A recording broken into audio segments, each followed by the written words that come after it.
জাতীয় মুক্তি দিবস উপলক্ষে পিরোজপুরে জামায়াতে ইসলামীর কয়েক হাজার নেতাকর্মী নিয়ে গণমিছিল ও সমাবেশ অনুষ্ঠিত হয়েছে। আজ মঙ্গলবার সকাল 11টার দিকে পিরোজপুর নতুন বাস স্ট্যান্ড থেকে শুরু করে শহরের প্রধান সড়কগুলো প্রদক্ষিণ করে টাউন ক্লাব সড়কে পথসভায় মিলিত হয়। এতে বক্তব্য দেন সাবেক উপজেলা চেয়ারম্যান ও জামায়াত মনোনীত এমপি প্রার্থী মাসুদ সাইদি, জামায়াতের জেলা আমির অধ্যক্ষ তাফাজ্জাল হোসেন ফরিদ, নায়েবে আমির মৌলানা আব্দুর রব, সেক্রেটারি অধ্যক্ষ জহিরুল হক, অ্যাসিস্ট্যান্ট সেক্রেটারি মৌলানা শেখ আব্দুর রাজ্জাক সহ আরো অনেকেই। বাংলাদেশ জামায়াত ইসলামী গত 15 বছর বাংলাদেশে একটি রাষ্ট্র সংস্কারমূলক নির্বাচন এবং গঠনমূলক নির্বাচনের জন্য আন্দোলন করেছিল, সংগ্রাম করেছিল।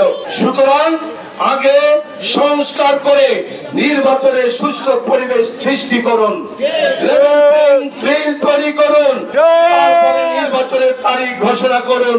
সেই নির্বাচনে বাংলাদেশ জামায়াত ইসলামী অংশগ্রহণ করবে এবং জনগণের ভোটে ইনশাআল্লাহ জামায়াত ইসলামী রাষ্ট্র ক্ষমতা অধিষ্ঠিত হবে ইনশাআল্লাহ।